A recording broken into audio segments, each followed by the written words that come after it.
नमस्ते, मैं BL जहांगीर। इस वीडियो में आपके सामने डिफेंस की मैथ्स का पोर्शन लेकर आ रहा हूँ। डिफेंस यानी कि नेवी, एयरफोर्स एक्स ग्रुप और एनडी। इसमें वही पोर्शन आता है जो अपनी 11th और 12th क्लास में है। तो सबसे पहले मैं 11th क्लास का एक टॉपिक लेने जा रहा हूँ जिसका नाम है समुच्चय यानी कि सेट। तो सबसे पहला अपना टॉपिक है सेट यानी कि समुच्चय।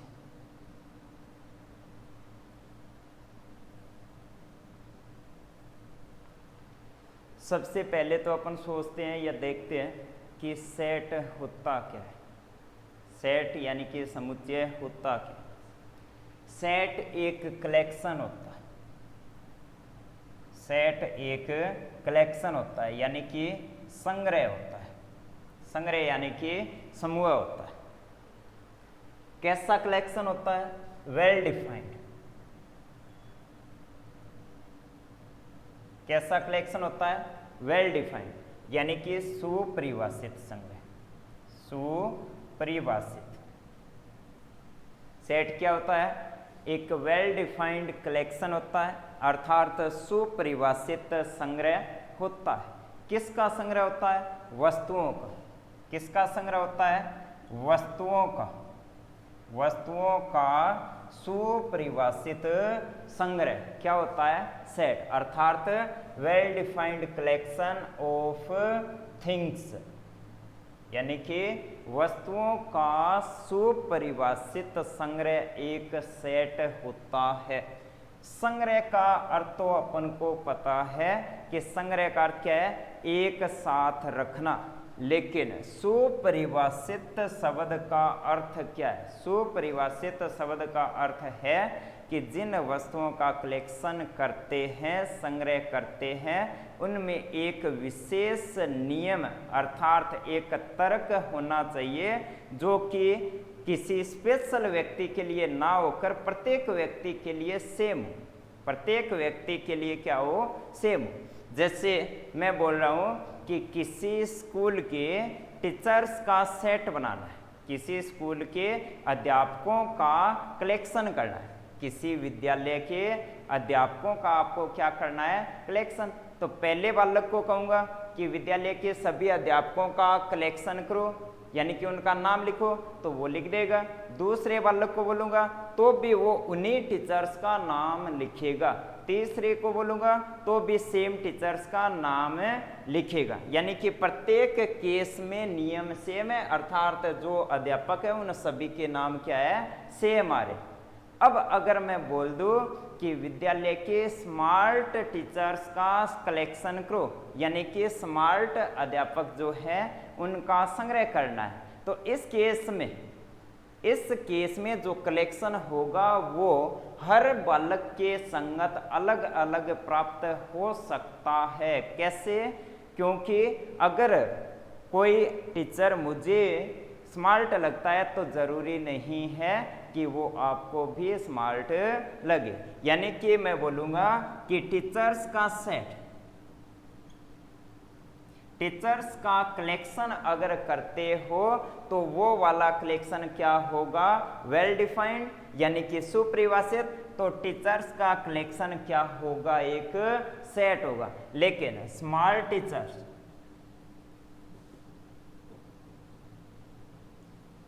स्मार्ट टीचर्स का कलेक्शन अगर करोगे तो मेरे संगत कलेक्शन अलग होगा, दूसरे बालक के संगत कलेक्शन क्या होगा?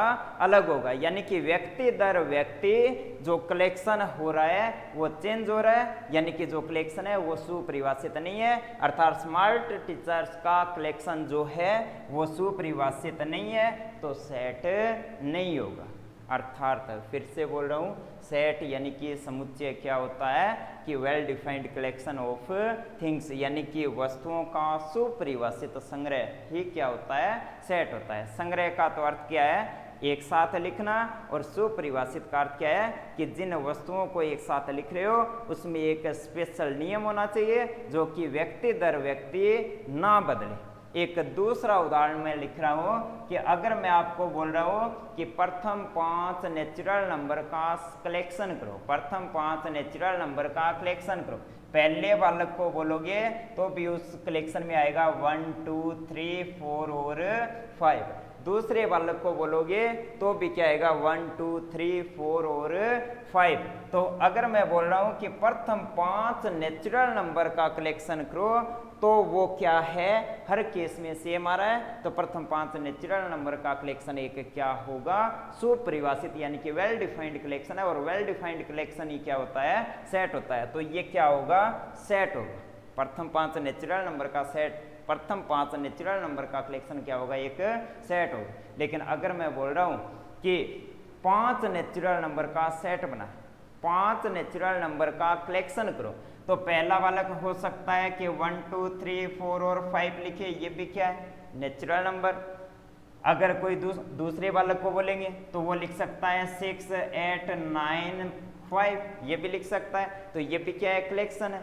पहले केस में कलेक्शन अलग प्राप्त हो रहा है, दूसरे केस में कलेक्शन अलग प्राप्त हो रहा है, और अलग अलग प्राप्त हो, व्यक्ति दर व्यक्ति नियम अगर चेंज होता है तो ऐसा कलेक्शन वेल डिफाइंड नहीं होता है, और जो वेल डिफाइंड कलेक्शन नहीं है वो सेट नहीं होता है। तो आप बोलोगे कि पहले उदाहरण में कि प्रथम 5 नेचुरल नंबर का कलेक्शन क्या है, सेट है, लेकिन किन्हीं भी 5 नेचुरल नंबर, डायरेक्ट बोल रहा हूं जैसे कि 5 नेचुरल नंबर का कलेक्शन वो सेट नहीं होगा, क्योंकि हर केस में जो एलिमेंट प्राप्त होते हैं वो भिन्न भिन्न प्राप्त हो रहे हैं, सुपरिभाषित नहीं है, तो सेट नहीं है। ठीक है, तो अपन ने क्या देखा है, सेट देखा है, क्या होता है, well defined collection of things होता है। सेट के लिए 2 बातें ध्यान में रखनी है, उनको लिख रहा हूं मैं। कोई भी सेट होता है, उसमें जितने भी एलिमेंट होते हैं, जो भी वस्तुएं होती है, जो भी संख्याएं होती है जिनका कलेक्शन करते हैं, उनको हमेशा जो मंडला कोष्टक है, बीच वाला जो कोष्टक होता है उसमें लिखते हैं। दूसरी बात, अगर किसी सेट में वस्तुओं का कलेक्शन करते हो तो उन वस्तुओं अर्थात एलिमेंट्स को आगे पीछे लिख सकते हैं। जैसे यहाँ पर लिखा है 1 2 3, 1 2 3 का कलेक्शन, ठीक है। यहाँ पर लिख रहा हूँ 2 1 3, ये भी कलेक्शन है किसका, 1 2 और 3 का। यहाँ पर क्या है, 2 पहले है और यहाँ पर क्या है, 2 बाद में। अगर किसी सेट में जो एलिमेंट है वो आगे पीछे हो तो कोई फर्क नहीं पड़ता, वो दोनों सेट क्या होते हैं, सेम होते हैं। ठीक है, एक बात और, अगर किसी सेट में कोई एलिमेंट रिपीट होता है, जैसे 1 1 और 2, 1 कितनी बार है, 2 टाइम्स है, तो उसको केवल एक बार ही लिखते हैं। फिर से बता दूं, कोई भी सेट होता है उसको हमेशा वस्तुओं का जो कलेक्शन करते हो उनको हमेशा क्या करते हैं, मंडला कोष्टक में लिखते हैं। एलिमेंट को रिपीट नहीं करते हैं, और जो एलिमेंट होते हैं उनको आगे पीछे लिख सकते हैं, आगे पीछे लिख सकते हैं, रिपीट नहीं करते हैं, मंडला कोष्टक में लिखते हैं। ठीक है, एक बात, कोई भी सेट है, जैसे ये वाला सेट है, अगर इस सेट का आपको नाम देना है तो किसी भी सेट का नाम देने के लिए अंग्रेजी वर्णमाला का कैपिटल लेटर यूज करते हैं। जैसे कैपिटल ए बराबर सेट है 1 2, किसी भी सेट का अगर नाम लिखना चाहते हो तो उसे अंग्रेजी वर्णमाला के कैपिटल लेटर से डिनोट करते हैं, व्यक्त करते हैं, अर्थात लिख सकते हैं। कैपिटल ए से लिख सकते हैं, कैपिटल बी से लिख सकते हैं और कैपिटल सी से, ऐसे। ठीक है,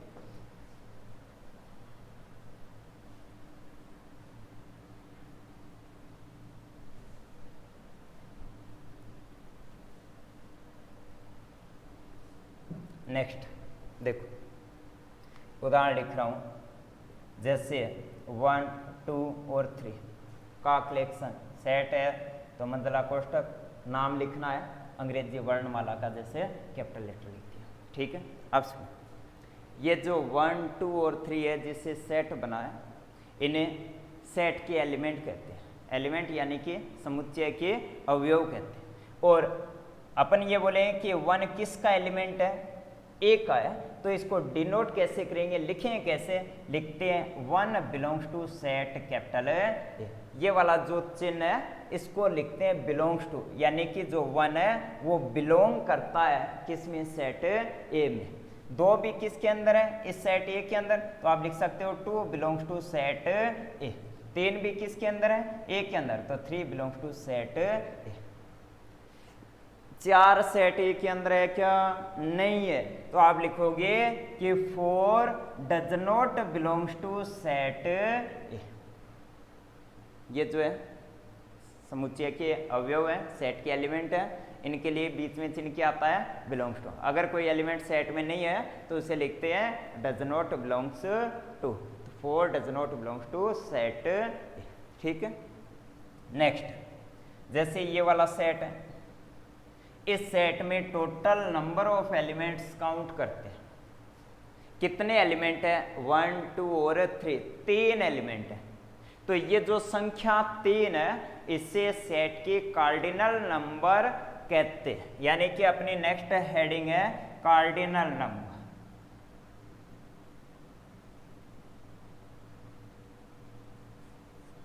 यानी कि समुच्चय की कार्डिनल संख्या। कार्डिनल संख्या क्या होती है, नंबर ऑफ एलिमेंट।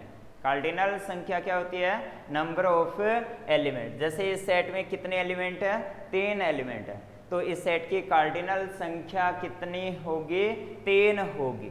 जैसे यहाँ पर फिर से लिख रहा हूँ कि सेट ए है जिसमें एलिमेंट है ए बी सी और डी, तो कितने एलिमेंट है, 4 एलिमेंट है। तो इस सेट की कार्डिनल संख्या को लिखते हैं किससे, नंबर ऑफ ए से। कार्डिनल संख्या है जिसको डिनोट करते हैं किससे, नंबर ऑफ ए से। होती क्या है, सेट में नंबर ऑफ एलिमेंट कितने हैं, 4। तो इस सेट की कार्डिनल नंबर, कार्डिनल संख्या कितनी होगी, 4 होगी। ठीक है, नेक्स्ट,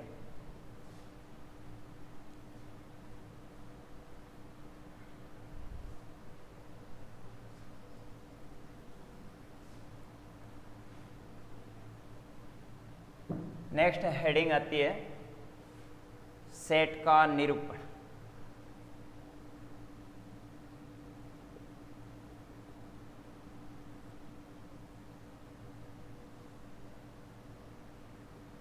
सेट का निरूपण यानी कि व्यक्त करना। किसी सेट का निरूपण यानी कि सेट को व्यक्त करना या फिर व्यक्त करने की विधियां या फिर व्यक्त करने के तरीके। किसी भी सेट को व्यक्त करने के 2 तरीके होते हैं। किसी भी सेट को व्यक्त करने के 2 तरीके होते हैं। कौन से, नंबर फर्स्ट है टेबुलर फॉर्म, या फिर इसे बोलते हैं रोस्टर रूप।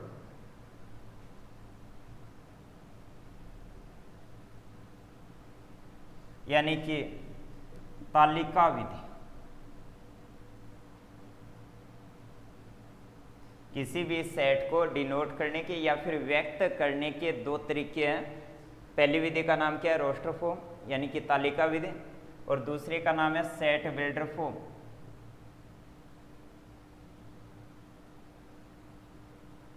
यानी कि समुच्चय निर्माण विधि। समुच्चय निर्माण विधि। सेट को व्यक्त करने के निरूपण के 2 तरीके हैं, रोस्टर फॉर्म और set builder form. Roster form में आप क्या करते हो कि जिन एलिमेंट्स का, जिन वस्तुओं का कलेक्शन करना है, सेट बनाना है, उनको डायरेक्ट मंझले कोष्ठक में लिख देते हैं।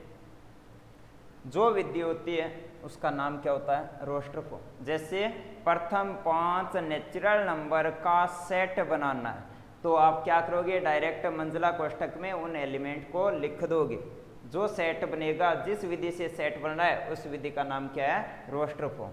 तो मैं यहाँ पर डायरेक्ट उदाहरण लिख रहा हूँ। जैसे सेट बनाना है आपको, सेट का नाम मैं लिख रहा हूँ, मानकर चल रहा हूँ कि माना क्या है, कैपिटल ए। तो डायरेक्ट जो एलिमेंट्स है, प्रथम 5 नेचुरल नंबर है, उनको डायरेक्ट मंझला कोष्ठक में मैं लिख रहा हूँ 1 2 3 4 और 5। ये जो विधि है, इस विधि का नाम ही क्या है? नाम ही क्या है? टेबुलर फॉर्म या फिर रोस्टर विधि। एक उदाहरण और लिख रहा हूँ कि जैसे b बराबर 0, यहाँ पर लिख दिया 1, यहाँ पर लिख दिया 4, यहाँ पर लिख दिया 6, यहाँ पर लिख दिया जैसे 9। 0, 1, 4 और 9 जिनका सेट बनाना है उन सभी को डायरेक्ट मंजिला कोष्ठक में लिखते हैं। विधि का नाम क्या है? Roster form. सेकेंड विधि। इस विधि में अगर आपको सेट बनाना है, अगर सेट है तो नाम लिख रहा हूं कैपिटल लेटर। सेट को लिखते हैं किसमें? मंजिला कोष्ठक में। इस विधि में करते क्या हो? प्रत्येक एलिमेंट के स्थान पर एक चर राशि लिखते हैं। प्रत्येक एलिमेंट के स्थान पर एक चर राशि लिखते हैं। जैसे मैं लिख रहा हूं यहाँ पर x है, फिर उस x को बीच में सच दैट लिखकर, सच दैट यानी कि x के बारे में बताएंगे कि x इस प्रकार से है। इस x को डिफाइन करते हैं। x को क्या करते हैं? डिफाइन करते हैं, यानी कि डिफाइन x। क्या करते हो? x को यहाँ पर डिफाइन करते हैं। समुच्चय निर्माण विधि में क्या करते हो कि सेट के जितने भी एलिमेंट होते हैं उन सब के स्थान पर केवल एक चर राशि x लिखते हैं। फिर x के बारे में बताते हैं कि x इस प्रकार से, x को डिफाइन करते हैं और बीच में लिखते हैं इस प्रकार से, यानी कि क्या लिखते हो? Such that. ये वाला जो सिंबल है इसका नाम होता है सच दैट, अर्थात इस प्रकार से। समुच्चय निर्माण विधि में क्या करते हो? प्रति एलिमेंट के स्थान पर x लिखते हो, फिर x को आगे डिफाइन करते हैं। जैसे ये वाला सेट रोस्टर फॉर्म में है, इसको लिखना है आपको किस विधि में? समुच्चय निर्माण विधि में। तो सेट का नाम क्या है? ए। क्या करते हो? प्रत्येक एलिमेंट के स्थान पर x लिखते हो। तो ये भी x है, x है, x है, ये भी x है, ये भी x है। तो x के कितने मान है? 5 मान है। तो प्रत्येक के स्थान पर आपने x लिख दिया। फिर क्या करते हो? x को डिफाइन, बीच में क्या लिखते हो? Such that. x आपको क्या लग रहा है? x क्या है यहाँ पर? 1 2 3 4 5 यानी कि नेचुरल नंबर है। तो आप डायरेक्ट x के बारे में लिखोगे x belongs to capital N। लेकिन नेचुरल नंबर तो खूब सारी होती है। यहाँ पर आपको दिखाई दे रहा है कि सबसे बड़ा नेचुरल नंबर कितना है? 5। तो साथ में x के बारे में लिखोगे कि x क्या है? लेस देन इक्वल टू 5 है। इस विधि का नाम टेबुलर अर्थात रोस्टर। इस प्रकार से अगर सेट को लिख रहे हो तो इस विधि का नाम क्या है? Set builder form. जैसे ये वाला उदाहरण इसको लिख रहे हो तो सबसे पहले आप क्या करते हो? b बराबर प्रत्येक एलिमेंट के स्थान पर एक चर राशि लिखते हैं। प्रत्येक एलिमेंट के स्थान पर आप क्या करते हो? एक चर राशि लिखते हो। तो चर राशि लिखोगे तो यहाँ पर लिख दिया, जैसे मैंने क्या x, यहाँ पर लिख दिया x। फिर क्या करोगे? x का मान कितना है? 0 है, 1 है, 4 है और क्या है? 9 है। तो यहाँ पर लिख सकते हो आप x बराबर n स्क्वायर, x बराबर n स्क्वायर। फिर n के बारे में आप लिख सकते हो कि n बिलोंग्स टू w और n less than equal to 3। देखो एक बार, इस सेट के अंदर जो एलिमेंट है उसका नाम क्या है? x है। और x का मान कितना है? x का मान कितना है? n square. फिर n के बारे में लिखा है कि n क्या है? Whole number. n क्या है? पूर्ण संख्या। और पूर्ण संख्याएं क्या होती है? पूर्ण संख्याएं क्या होती है? 0 1 2 3 4 डॉट डॉट डॉट। लेकिन n के बारे में साथ में लिखा है कि n का मान 3 या 3 से कम है। तो n का मान कितना होगा? 0 1 2 और 3। ये वाला n का मान यहाँ पर रखोगे तो x के मान कितने आएंगे? x बराबर n का मान 0, तो 0 का स्क्वायर 0। n का मान 1 रखोगे तो 1 का स्क्वायर 1। n का मान 2 रखोगे, 2 का स्क्वायर कितना होगा? 4। n का मान 3 रखोगे, 3 का स्क्वायर कितना होगा? 9 होगा। तो x का मान कितना है? 0 1 4 और 9। तो यहाँ पर x के स्थान पर क्या आएगा? 0 1 4 और 9। यहाँ पर भी क्या है? 0 1 4 और 9। ठीक है, तो एक बार फिर से रिपीट कर रहा हूँ। सबसे पहले आपने देखा था सेट क्या होता है? Well defined collection of things, वस्तुओं का सुपरिभाषित संग्रह। संग्रह यानी कि एक साथ लिखना। सुपरिभाषित का अर्थ क्या था कि एक विशेष नियम होना चाहिए जो व्यक्ति दर व्यक्ति ना बदले, प्रत्येक केस में सेम रहे, आंसर सेम आना चाहिए। फिर उसके बाद में आपने नोट में लिखा था कुछ क्या कि सेट को मंजिला कोष्ठक में लिखते हैं, नाम लिखते हैं कैपिटल लेटर से, और जो एलिमेंट होते हैं उनको रिपीट नहीं करते हैं, और जो एलिमेंट है उनको आगे पीछे आप लिख सकते हो। ठीक है। उसके बाद में आपने देखा था सेट का निरूपण, सेट को समुच्चय को लिखने की विधियां। कितनी विधियां हैं? 2 विधियां। रोस्टर मंजिला कोष्ठक में डायरेक्ट लिखते हैं, और सेट बिल्डर यानी कि चर राशि लिखते हैं, उसको डिफाइन करते हैं। ठीक है। अब नेक्स्ट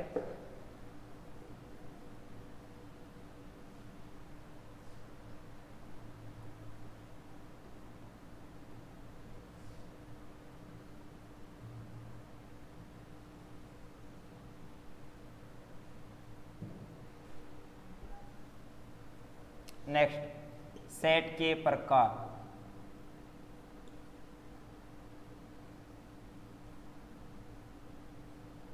सेट के प्रकार। सबसे पहले मैं लिख रहा क्या? नल सेट, अर्थात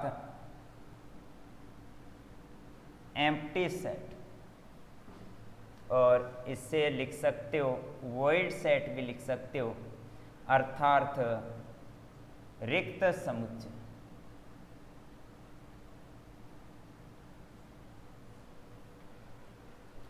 सेट के प्रकार देख रहे हैं तो सबसे पहले पहला टाइप में लिख रहा हूं क्या?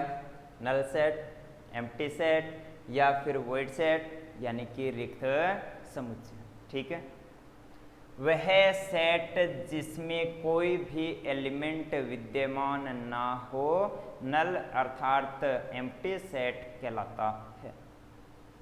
जैसे यहाँ पर ए लिख रहा हूँ, यहाँ पर लिख दिया 1,2, तो इस सेट के अंदर कितने एलिमेंट है? 2 एलिमेंट। कितने एलिमेंट है? 2 एलिमेंट। इसकी परिभाषा क्या है? वह समुच्चय जिसमें एक भी एलिमेंट ना हो, एक भी एलिमेंट ना हो। तो ये वाला जो सेट होता है इसको क्या लिखते हो? नल सेट यानी कि एम्प्टी सेट। और एम्प्टी सेट के लिए ध्यान में रखते हैं कि एम्प्टी सेट को व्यक्त करने के लिए, डिनोट करने के लिए एम्प्टी सेट का नाम हमेशा क्या लिखते हो? फाई लिखते हो। या फिर एम्प्टी सेट को आप लिख सकते हो किस प्रकार से? डायरेक्ट, जो खाली समुच्चय है, इस जो रिक्त समुच्चय है उस प्रकार से डायरेक्ट लिख सकते हो। यानी कि सबसे पहले आपने देखा है रिक्त समुच्चय। रिक्त समुच्चय क्या होता है? जिसमें एक भी एलिमेंट ना हो, तो व्यक्त करने के लिए आप डायरेक्ट ऐसे लिख सकते हो, या फिर अगर इसका नाम लिखना चाहते हो तो हमेशा डिनोट करते हैं किससे? फाई से। अगर मैं आपको पूछूं कि जो रिक्त समुच्चय है उसकी कार्डिनल नंबर, कार्डिनल संख्या क्या है? अर्थात number of phi. Cardinal number क्या होती है? सेट के अंदर नंबर ऑफ एलिमेंट। कितने एलिमेंट है? 0। तो रिक्त समुच्चय की कार्डिनल नंबर हमेशा कितनी होती है? 0 होती है। ठीक है। नेक्स्ट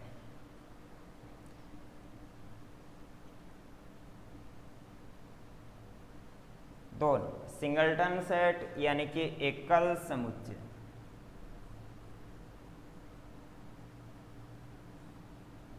सिंगलटन सेट यानी कि एकल समुच्चय। सेम वह समुच्चय जिसमें केवल एक एलिमेंट विद्यमान हो सिंगलटन अर्थात एकल समुच्चय कहलाता है।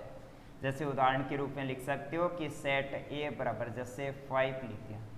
इस सेट के अंदर नंबर ऑफ एलिमेंट कितने हैं? केवल 1 है, और जिसमें एक एलिमेंट होता है उसे एकल यानी कि सिंगलटन सेट कहते हैं। अर्थात आप लिख सकते हो कि जो एकल समुच्चय होता है उसकी कार्डिनल नंबर हमेशा कितनी होती है? 1 होती है। ठीक है। एक उदाहरण लिख रहा हूं मैं। एक उदाहरण लिख रहा हूं क्वेश्चन के रूप में, जैसे कि एक सेट है, जैसे नाम लिख रहा हूं एस, और सेट में जो एलिमेंट है उसका नाम लिख रहा हूं एक्स, और फिर x को डिफाइन कर रहा हूं कि x² प्लस 9 बराबर 0 और x का नाम लिख रहा हूं x belongs to capital R। ये क्वेश्चन, इसका सॉल्यूशन बताना है कि ये कौन सा सेट है, इसका सॉल्यूशन बताना है कौन सा सेट है। जैसे ऑप्शन नंबर ए लिख दिया मैंने कि ये फाई का अर्थ क्या है, रिक्त समुच्चय, और ऑप्शन बी लिख रहा हूं कि सिंगलटन सेट है, ठीक है। और ऑप्शन सी, केवल 3 ऑप्शन लिख रहा हूं अभी कि कोई नहीं, दोनों में से कोई नहीं, कोई और सेट, ठीक है।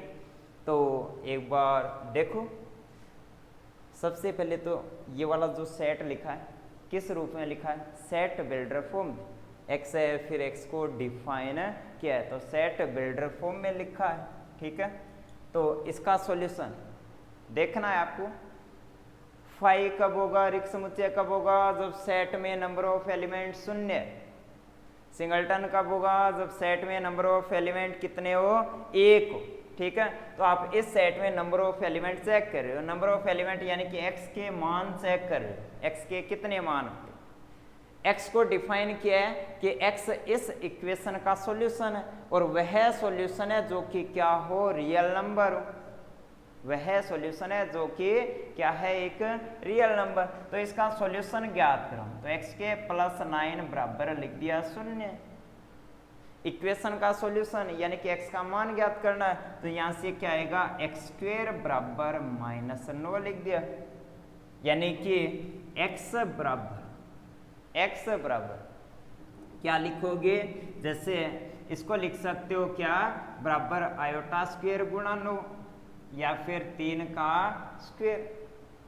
तो इसका सॉल्यूशन क्या आएगा, x बराबर ±3 i, x बराबर क्या आएगा, ±3 i, सही है।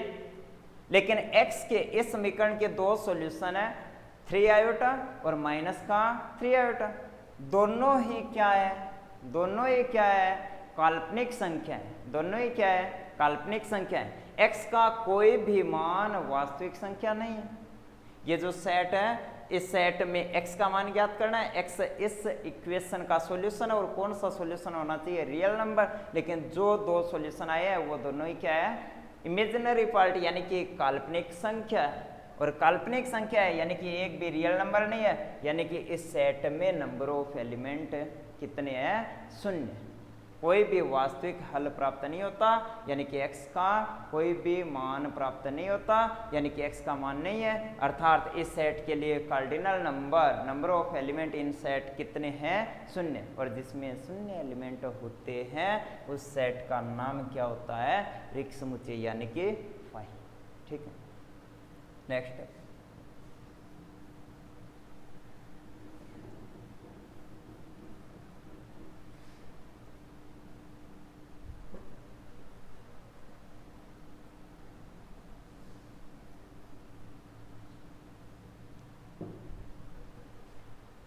नंबर 3,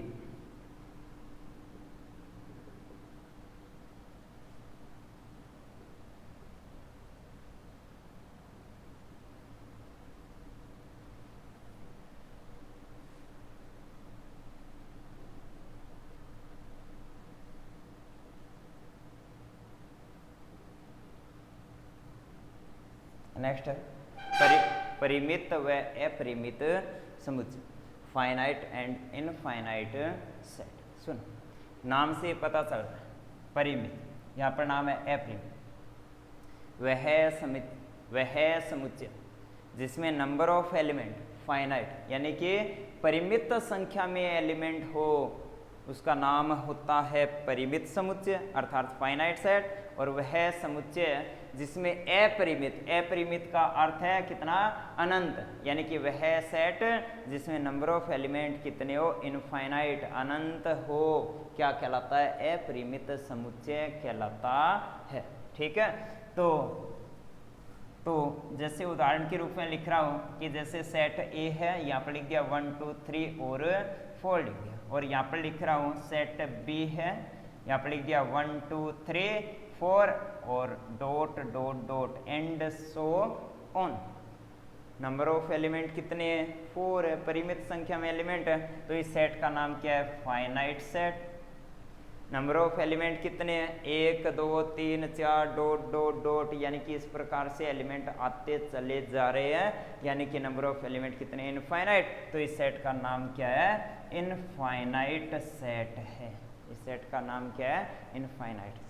एक और लिख रहा हूं उदाहरण, जैसे किससे यहाँ पर लिख दिया x, और x के बारे में लिख दिया कि x greater than equal to 2 less than equal to जैसे 5 लिख दिया, और साथ में लिख रहा हूं कि x belongs to capital R। Capital R क्या है? वास्तविक संख्या यानी कि रियल नंबर। सेट में कौन है? x है, और x के बारे में बताया है कि x क्या है? वास्तविक संख्या है, रियल नंबर है, और वो रियल नंबर 2 से बड़ी है और 5 से छोटी है। रियल नंबर क्या होती है? वास्तविक संख्या रेखा पर स्थित प्रत्येक एलिमेंट क्या होता है? एक रियल नंबर होता है। जैसे रियल नंबर लाइन पर यहाँ पर 2 है, यहाँ पर 3 है, यहाँ पर 4 है, यहाँ पर क्या है? 5 है। रियल नंबर यानी कि प्रत्येक एलिमेंट लेना है किससे? वास्तविक संख्या रेखा से। किससे बड़ा? 2 से बड़ा, और किससे छोटा? 5 से छोटा। तो यहाँ पर जितने भी एलिमेंट आएंगे, जैसे 2 है, फिर 2.1 है, 2.2 है, 2.3 है, 2.4 है, डॉट डॉट डॉट डॉट, कहाँ तक? 5 तक। तो कितने एलिमेंट होंगे यहाँ पर? इनफाइनाइट एलिमेंट होंगे। तो ये वाला सेट, इसमें नंबर ऑफ एलिमेंट कितने? इनफाइनाइट है। तो इस सेट का नाम क्या होगा? इस सेट का नाम होगा इनफाइनाइट सेट। ठीक है, नेक्स्ट।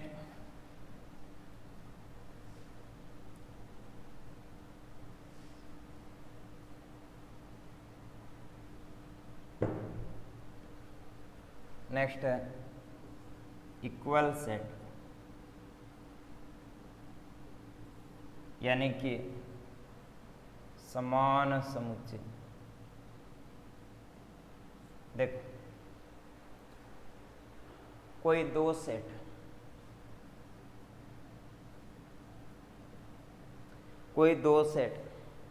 वो समान समुच्चय इक्वल सेट कहलाते हैं। कब? जब उन दोनों का प्रत्येक एलिमेंट बिल्कुल सेम हो। कोई दो सेट है वो समान अर्थात इक्वल सेट कहलाते हैं। कब? जब उन दोनों के प्रत्येक एलिमेंट क्या हो? सेम हो। जैसे इसके अंदर लिख दिया 1 2 और 3, और यहाँ पर लिख दिया 3 2 और 1। सेट है, सेट में एलिमेंट आगे पीछे लिख सकते हैं, कोई दिक्कत नहीं। इसमें 1 है तो इसमें भी 1 है, 2 है तो इसमें भी 2 है, 3 है तो इसमें भी क्या है? 3 है। अगर किन्हीं दो सेट के प्रत्येक एलिमेंट बिल्कुल सेम हो तो वो दोनों समुच्चय क्या कहलाते हैं? इक्वल सेट कहलाते हैं। ठीक है, अर्थात आप लिख सकते हो कि इक्वल सेट के लिए कार्डिनल नंबर हमेशा क्या होती है? सेम होती है। इसमें भी 3 है, इसमें भी क्या है? 3। ठीक है, और एलिमेंट क्या होते हैं? बिल्कुल एग्जैक्ट सेम होते हैं। ठीक है, नेक्स्ट।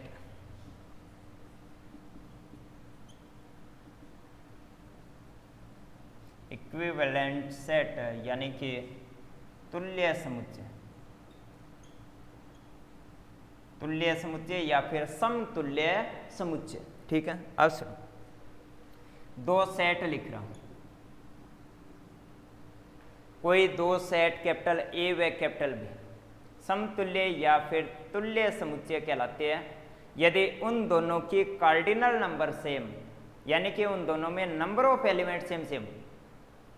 यदि किन्हीं दो सेट में नंबर ऑफ एलिमेंट सेम है तो वो दोनों क्या कहलाते हैं? तुल्य समुच्चय। लेकिन अगर किन्हीं दो सेट में प्रत्येक एलिमेंट सेम है, नंबर ऑफ एलिमेंट तो सेम है लेकिन इसके साथ एलिमेंट भी क्या होते हैं? सेम, वो तो होते हैं समान। लेकिन तुल्य समुच्चय क्या होते हैं? जिनमें केवल नंबर ऑफ एलिमेंट क्या हो? सेम। जैसे यहाँ पर लिख दिया स्मॉल ए स्मॉल बी स्मॉल सी, यानी कि इसमें नंबर ऑफ एलिमेंट कितने हैं? 3। यहाँ पर लिख दिया 1 2 3, इसमें भी नंबर ऑफ एलिमेंट क्या है? 3 है। नंबर ऑफ एलिमेंट अगर सेम है तो ये दोनों समुच्चय ए और बी क्या है? समतुल्य समुच्चय है।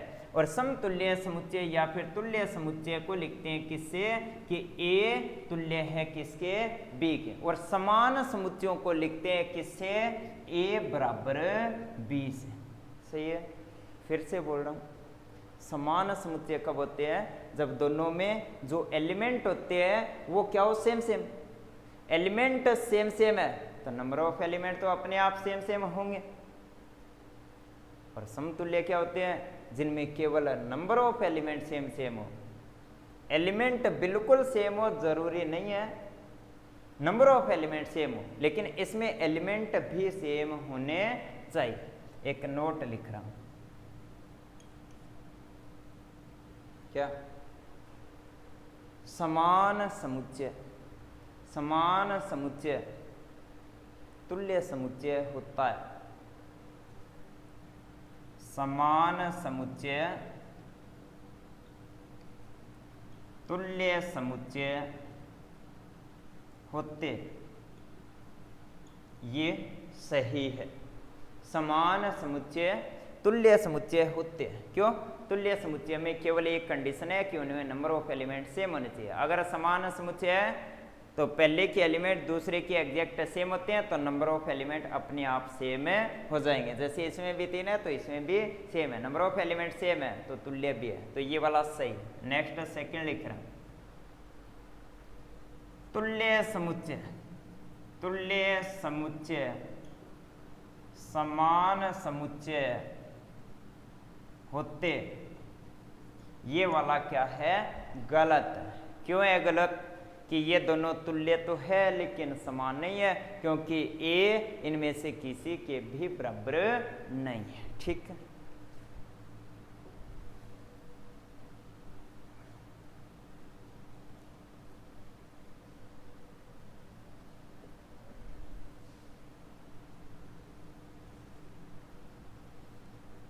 अब एक नोट लिख रहे हैं जो कि इम्पोर्टेंट है और नंबर सिस्टम में आपने उसको देखा है छोटी क्लासों में, तो एक नोट लिख रहा हूं,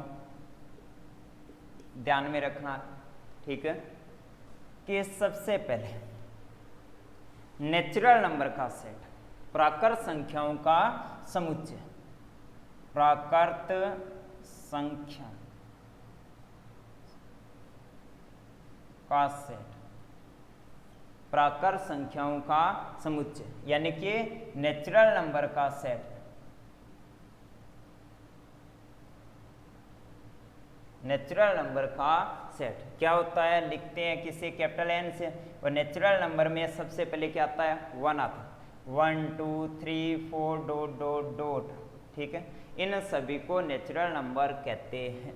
नंबर 2 पूर्ण संख्याएं, पूर्ण संख्याएं या फिर पूर्ण संख्याओं का समुच्चय, होल नंबर।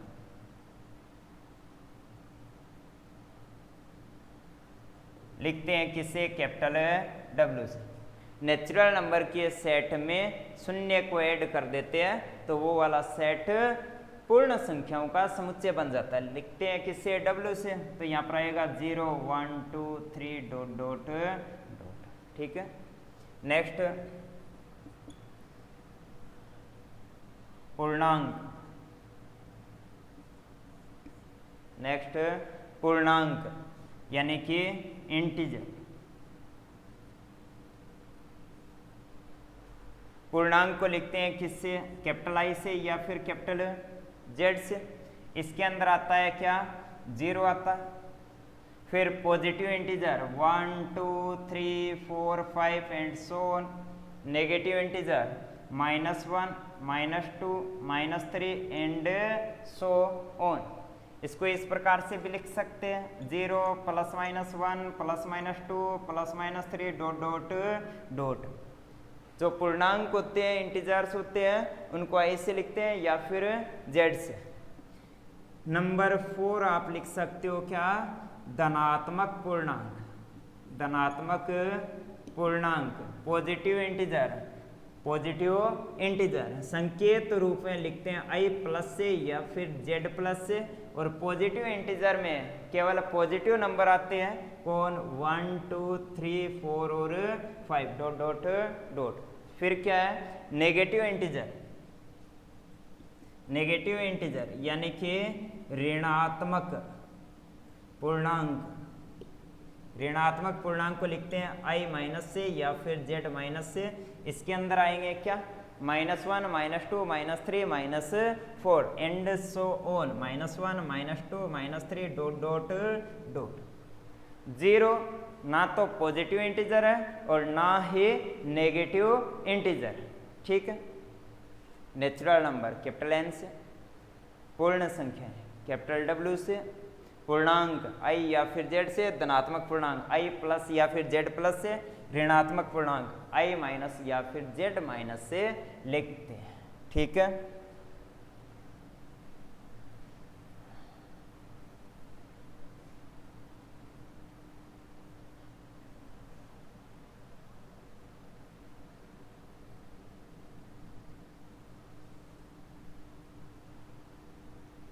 नेक्स्ट इसी में नोट में जैसे 6 नंबर वास्तविक संख्या, वास्तविक संख्याओं का सेट, रियल नंबर।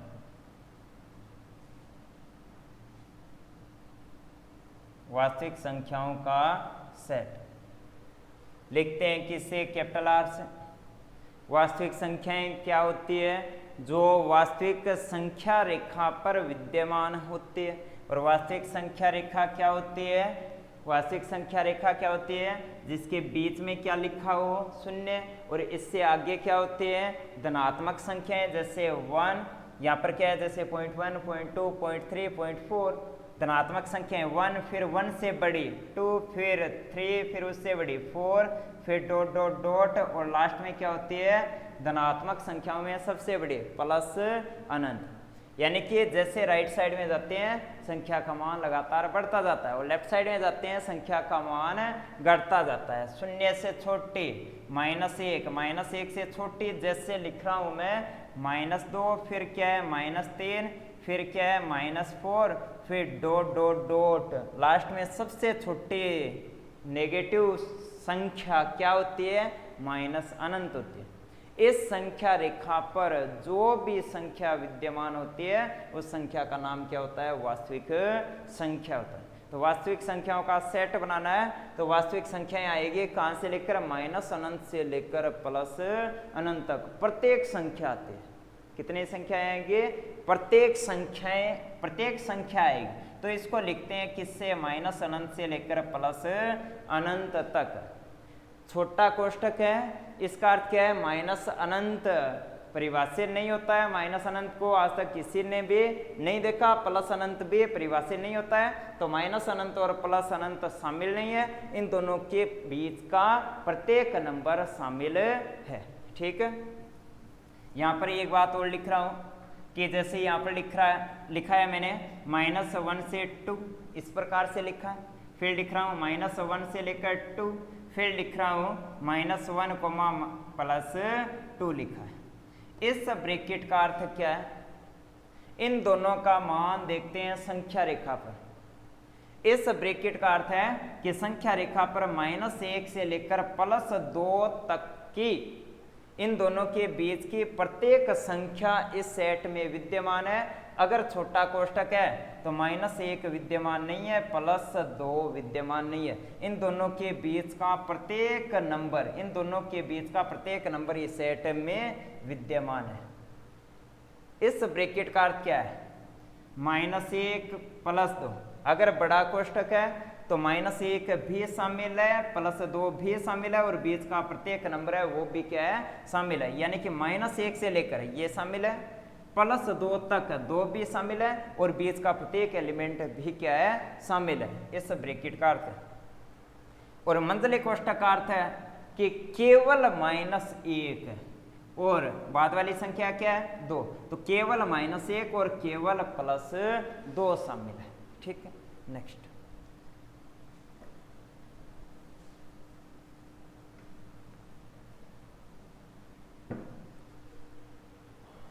नेक्स्ट लिख रहा हूं जैसे कॉम्प्लेक्स नंबर यानी कि सम्मिश्र संख्या। कॉम्प्लेक्स नंबर यानी कि सम्मिश्र संख्याओं का सेट।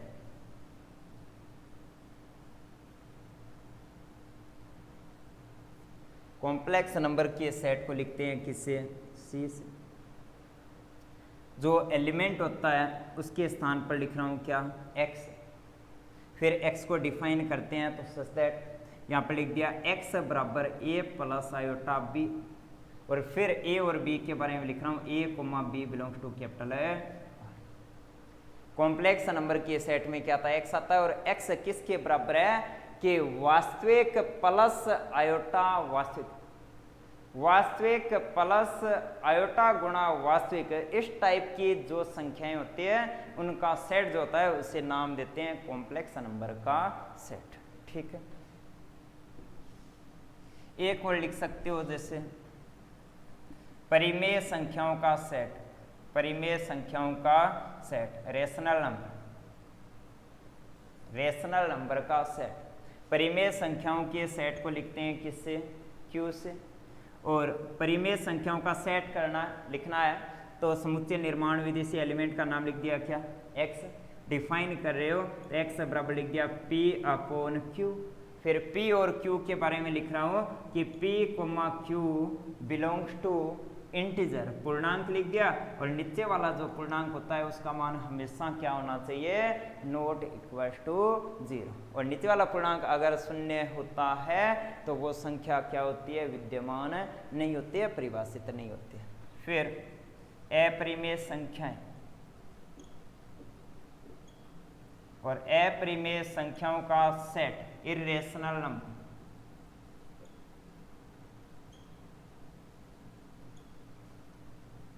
Irrational number.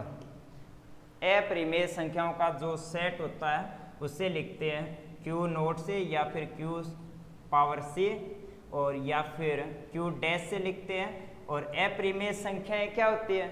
कि वास्तविक संख्या रेखा पर जो परिमेय संख्याएं होती है उनको अगर हटा देते हैं, जो पेंडिंग या फिर शेष संख्याएं बचती है उन्हें बोलते हैं अपरिमेय संख्याएं। तो यहाँ पर लिख दिया मैंने r माइनस क्यू। परिमेय संख्याओं को छोड़कर वास्तविक संख्या निकाय पर जो संख्याएं विद्यमान होती है उन्हें क्या लिखते हो? अपरिमेय संख्याएं लिखते हैं। ठीक है, ये अपना नोट कंप्लीट हो गया।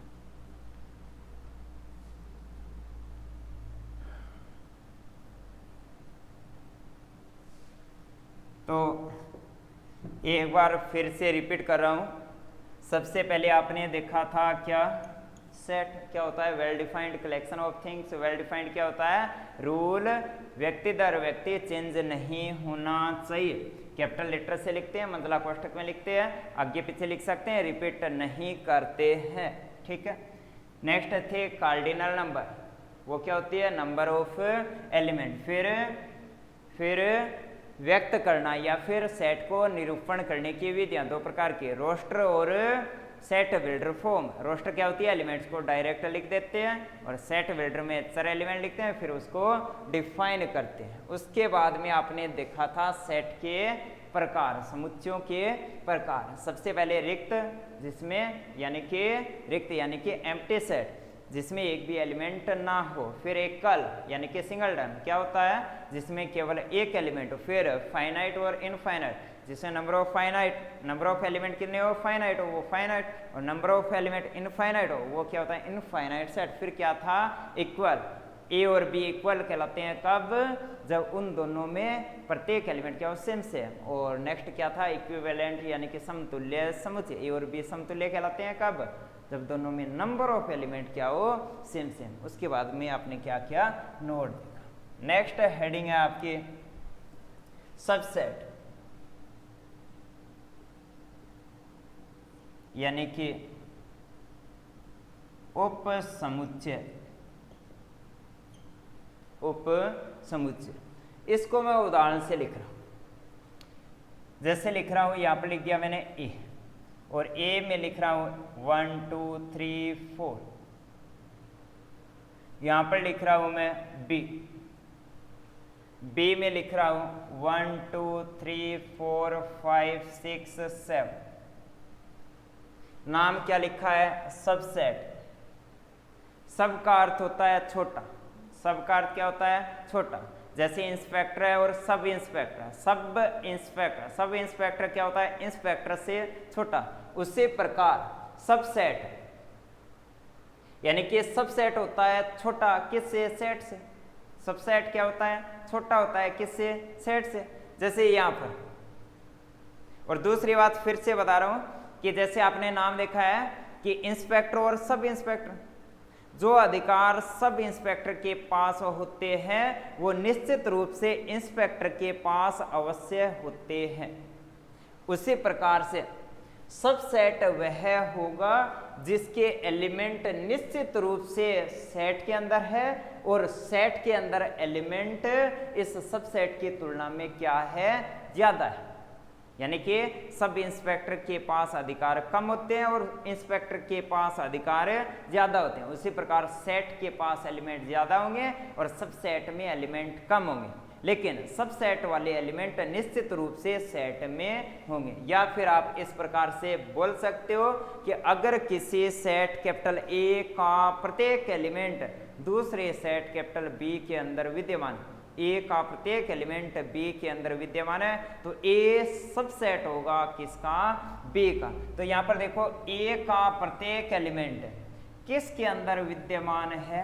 किसके अंदर विद्यमान है? बी के अंदर। तो बड़ा कौन है यहाँ पर? बी है, तो बी क्या होगा? सेट होगा। कम किस में है? ए में। छोटा कौन है? ए है, तो ये क्या होगा? सबसेट होगा। और सबसेट को डिनोट करने का तरीका है ये वाला सिंबल होता है। तो सबसेट कौन है? ए सबसेट है किसका?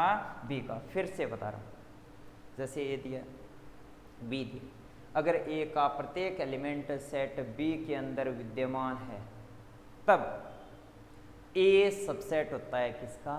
बी का। अर्थात जो छोटा होता है वो सब होता है अर्थात सबसेट होगा, और जो बड़ा होता है वो क्या होता है? सेट होता है। सब वाले प्रत्येक एलिमेंट, यानी कि सबसेट वाला प्रत्येक एलिमेंट सेट के अंदर होता है। ए का प्रत्येक एलिमेंट किसमें? बी। और जो बड़ा होता है, सेट होता है, उस साइड में ये वाला सिंबल खुला होता है। ठीक है, तो ए सबसेट है किसका? बी का। लास्ट बार बोल रहा हूं, ए का प्रत्येक एलिमेंट अगर बी के अंदर विद्यमान है तो ए सबसेट होगा किसका? बी का। लिखते हैं किससे? ए इज सबसेट ऑफ बी। ठीक है, अब नेक्स्ट क्वेश्चन, जैसे यहां पर मैं लिख रहा हूं सी, इस बी के लिए लिख रहा हूं जैसे सी, यहां पर लिख दिया मैंने 3 और 6। बी और सी के लिए सेट और सबसेट चेक करना है। तो देखो सी का प्रत्येक एलिमेंट, सी में 3 है और 6 है, इसमें भी क्या है? 3 और 6 है। सी का प्रत्येक एलिमेंट किसके अंदर विद्यमान है? बी के अंदर विद्यमान है। छोटा कौन है? सी है, तो सी सबसेट है किसका? बी का। तो सी सबसेट हो गया किसका? बी का। जो बड़ा होता है उस साइड में क्या होता है? चिन्ह, सिंबल क्या होता है? खुला। इस बी के रेस्पेक्ट में यहाँ पर लिख रहा हूँ जैसे डी, और डी में लिख दिया जैसे 3, 5, 6, जैसे 4 लिख दिया। चेक कर रहे हो किसके लिए? बी और डी के लिए। डी का प्रत्येक एलिमेंट बी के अंदर विद्यमान है। डी छोटा है, तो छोटा है वो क्या होता है? सबसेट। तो क्या लिखोगे? डी सबसेट है किसका? बी का। यानी कि आप बोल रहे हो कि बी का सबसेट ए भी है, बी का सबसेट सी भी है, बी का सबसेट डी भी है, इसी प्रकार बी के अन्य भी सबसेट हो सकते हैं। तो आपके दिमाग में एक क्वेश्चन है कि किसी सेट के सबसेट की संख्याएं कितनी हो सकती है? तो नेक्स्ट आपकी हेडिंग है number of subsets. Number of subsets, उप समुच्चयों की संख्या, किसी समुच्चय के उप समुच्चयों की संख्या। देखो उदाहरण के रूप में बता रहा हूं कि अगर कोई सेट है, जैसे यहाँ पर लिख रहा हूं, इसमें एलिमेंट है 1, 2, 3 ... n। इस सेट के अंदर कितने एलिमेंट है? एक बार कार्डिनल नंबर कितनी है? जैसे n है। अगर किसी सेट कैपिटल ए में नंबर ऑफ एलिमेंट कितने हैं? स्मॉल n है, तब उसमें उप समुच्चयों की जो संख्या होती है वो बराबर होती है किसके? 2 की पावर n की, याद रखना है। अगर किसी सेट में नंबर ऑफ एलिमेंट अर्थात कार्डिनल नंबर उसकी स्मॉल n है तो उस समुच्चय के उप समुच्चयों नंबर ऑफ सबसेट्स कितनी होंगी, 2 की पावर n होगी। ठीक है, याद रखना है। उसी प्रकार से अब नेक्स्ट आपका क्वेश्चन है कि ये उप समुच्चय आप किस प्रकार से ज्ञात करते हैं। उप समुच्चयों की संख्या तो होती है कितने, 2 की पावर n, तो वो उप समुच्चय आप कैसे ज्ञात करते हो, तो वो चेक करते हैं, सीखते हैं किससे, उदाहरण से। जैसे मैं एक उदाहरण लिख रहा हूँ, माना कोई एक सेट है और सेट के अंदर एलिमेंट लिख रहा हूँ जैसे 1, 2, 3, तो इसमें कुल उप समुच्चयों की संख्या number of subset, set A के उप समुच्चयों की कुल संख्या देखनी है तो वो होगी 2 की पावर n।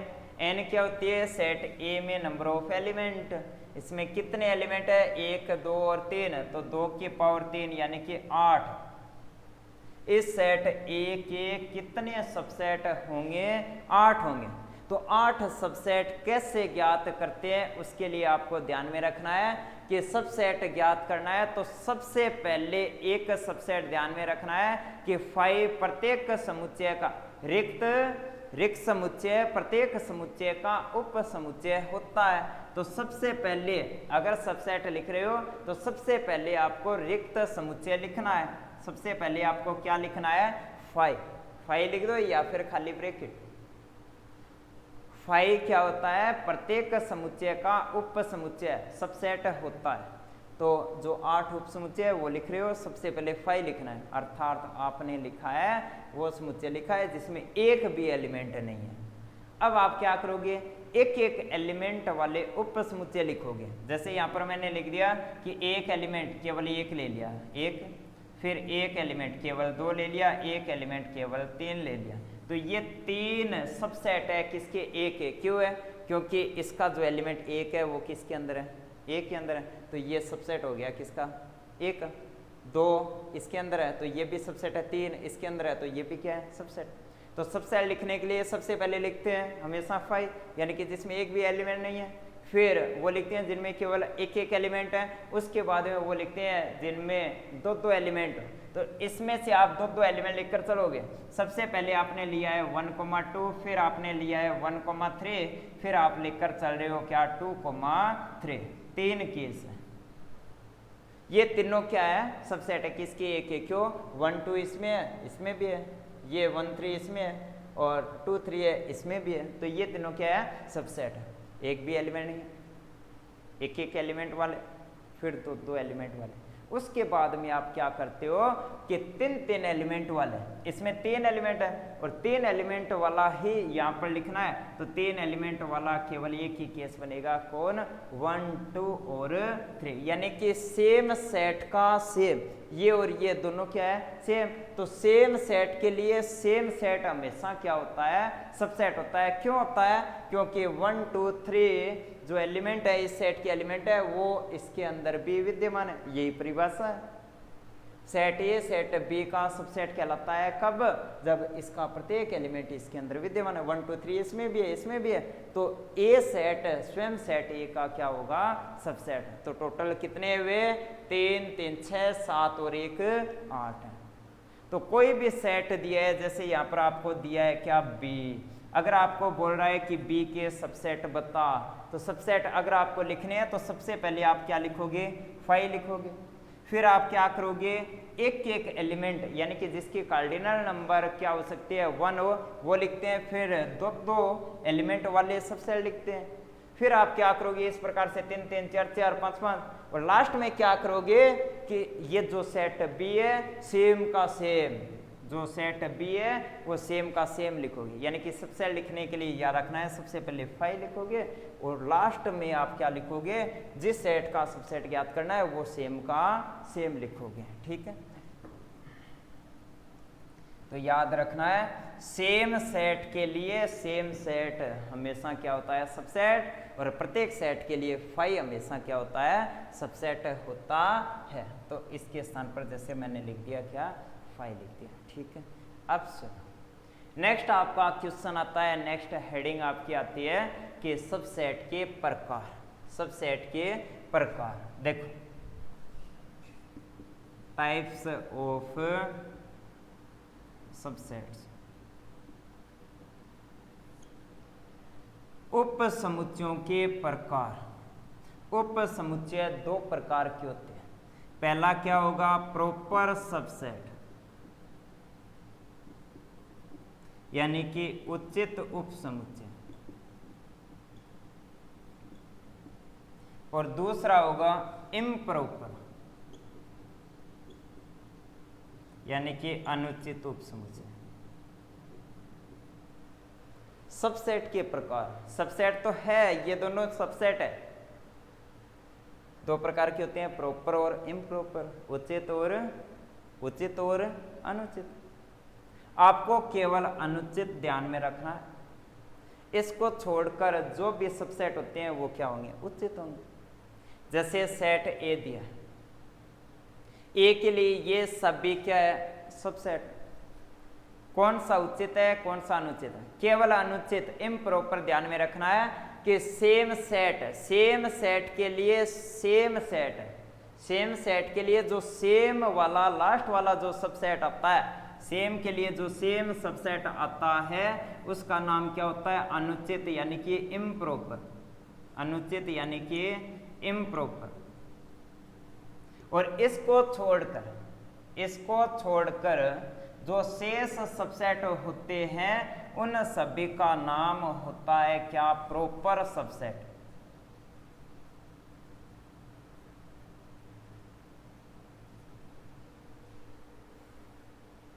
किसी भी सेट के लिए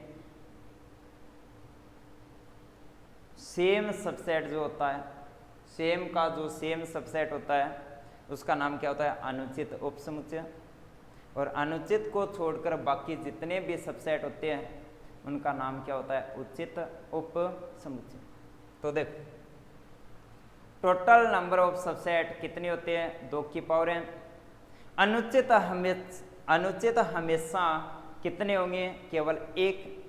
सेम के लिए सेम, वो वाला क्या होता है, अनुचित। सेम के लिए सेम क्या होता है, अनुचित। यानी कि अनुचित उपसमुच्चयों की संख्या हमेशा कितनी होती है, 1। तो अनुचित उपसमुच्चयों की संख्या हमेशा कितनी होगी, 1 होगी। और बाकी बच्चे वे सभी सबसेट जो होते हैं वो क्या होते हैं, उचित होते हैं। तो उचित उपसमुच्चयों की संख्या कितनी हुई, टोटल थे 2 की पावर n। उनमें से आप क्या करोगे, 1 हटा दोगे, कौन सा, अनुचित वाला।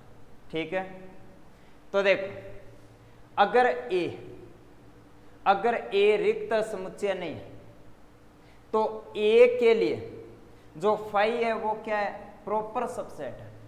फाई क्या होता है, प्रॉपर सबसेट होता है। अगर ए रिक्त समुच्चय नहीं है, ए रिक्त समुच्चय नहीं है तो फाई क्या है, प्रॉपर सबसेट। इम्प्रॉपर सबसेट क्या होता है, सेम के लिए सेम, 1 2 3 है तो 1 2 3 क्या होगा, इम्प्रॉपर होगा। सही बात है। एक उदाहरण और लिख रहा हूं, एक अच्छा सा क्वेश्चन बनेगा।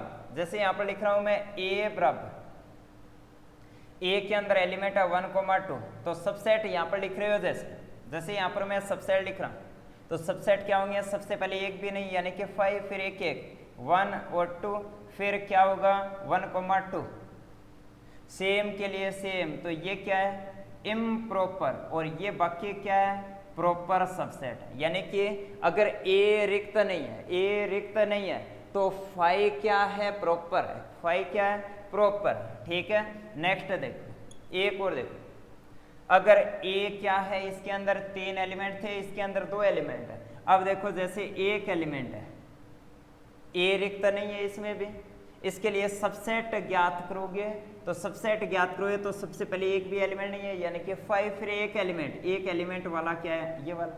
सेम के लिए सेम, ये क्या है, इम्प्रॉपर। ये क्या है, इम्प्रॉपर। और ये जो 5 है वो क्या बन रहा है, प्रॉपर। अगर ए रिक्त नहीं है तो 5 क्या है, प्रॉपर है। 5 क्या है, प्रॉपर है। 5 क्या है, प्रॉपर। सबसे अच्छा क्वेश्चन अब बन रहा है क्या, कि अगर ए खुद किसके बराबर है, रिक्त समुच्चय के बराबर।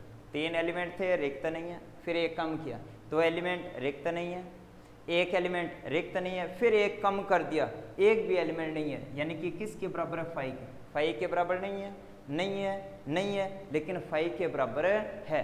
इस केस में आप क्या कर रहे हो? सबसेट ज्ञात कर रहे हो, और सबसेट ज्ञात करने का तरीका वही है जिसके अंदर एक भी एलिमेंट ना हो, वो लिखते हैं सबसे पहले 5। फिर क्या करते हो? एक एक एलिमेंट वाला, इसमें एलिमेंट है ही नहीं, तो सबसेट में एलिमेंट कैसे आएंगे? नहीं आएंगे। इसके सबसेट की संख्या, एलिमेंट की संख्या कितनी है? 5 में 0, तो सबसेट की संख्या कितनी होगी?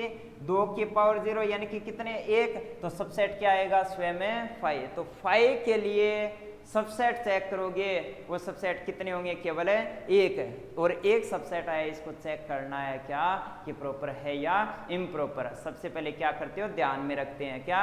इम्प्रॉपर। इम्प्रॉपर क्या होता है? सेम सेट के लिए सेम सबसेट जो होता है वो क्या होता है? इम्प्रॉपर। 5 के लिए सबसेट भी क्या है? 5 है, तो 5 वाले केस में 5 जो सबसेट होता है वो क्या होता है? इम्प्रॉपर होता है।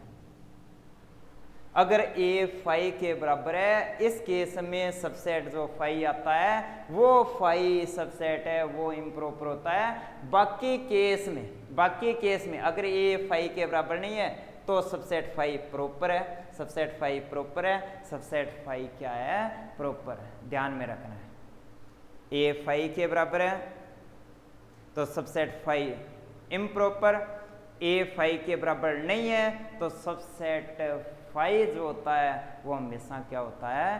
प्रॉपर सबसेट होता है। ठीक है, आज के लिए इतना ही, बाकी अपन नेक्स्ट वीडियो में देखेंगे। जो भी डाउट हो वो आप हमें बता सकते हो, कमेंट कर सकते हो, मैसेज कर सकते हो। थैंक यू, धन्यवाद।